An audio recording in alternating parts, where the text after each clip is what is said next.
a la voluntad de Dios.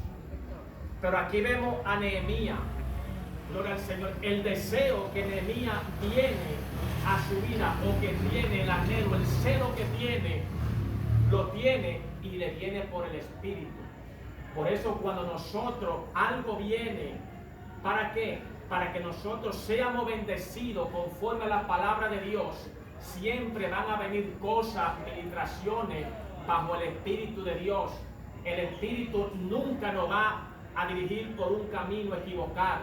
El Espíritu nunca nos va a dirigir para que nosotros, gloria al Señor, hagamos cosas incorrectas. Si nos dejamos dirigir por el Espíritu, vamos a ser obedientes a la palabra de Dios. Aleluya. Y aquí vemos que Nehemías está en una condición, amados hermanos, cómodo, pero dice la palabra que llegaron unos hermanos de Jerusalén, y cuando llegan a aquel lugar, gloria al Señor, la pregunta de Nehemías, gloria al Señor, fue preguntarle por el remanente que fue, gloria al Señor,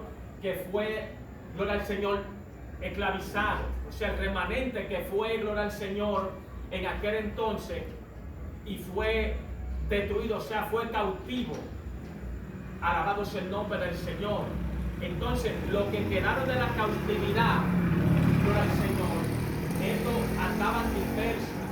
O sea, no había control en ellos. ¿Por qué? Porque Jerusalén fue, ¿sabe qué? Destruida. Y aquí me llama mucho la atención porque este siervo del Señor, Nehemías, le pregunta por sus hermanos, que cómo están sus hermanos. Alabado sea el nombre del Señor. De tal manera que cuando él escucha la condición, gloria al Señor, de Jerusalén, él se aflige, él se siente mal, amados hermanos. ¿Por qué? Porque el problema es que él era parte de la promesa de Dios. Él era parte del pueblo de Dios. Él era judío. Por eso nosotros, cuando vemos que un hermano está pasando situaciones difíciles en su vida, nosotros tenemos que compadecernos. Nosotros tenemos que, gloria al Señor, entrar y darle apoyo a ese hermano. Porque somos del mismo pueblo. Alabado sea el nombre del Señor. Y fíjese que cuando Nehemías escucha la noticia de cómo estaba los que quedaron del remanente, que quedaron de la cautividad, ya Nehemías no es la misma persona. Nehemías entra en un nivel, amados hermanos, de nostalgia. Entra en un nivel, gloria al Señor, de amargura. Bendito sea el nombre del Señor. Ya Nehemías no está pensando en el deleite del palacio. Ya Nehemías no está pensando, ¿saben qué? Gloria al Señor, que quizá era una persona que el rey, gloria al Señor, lo tenía en muy alta estima. Nehemías no está pensando en eso.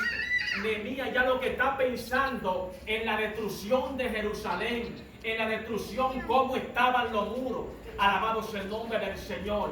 Y aquí me impacta mucho porque él, gloria al Señor, él se enfoca en Jerusalén, pero la mente de él está, ¿saben qué? En la muralla. ¿Por qué? Gloria al Señor, porque el pueblo, el lugar o el país que no tiene, gloria al Señor, como hecho los Estados Unidos, como hecho también este propio país, ¿qué han estado haciendo?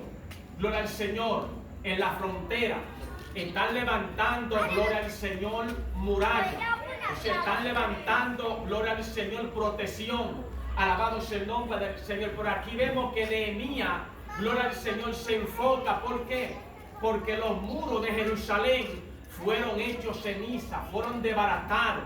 Bendito sea el nombre del Señor. Pero aquí vemos que Nehemías, cuando va a servirle al rey, no es el mismo Nehemías.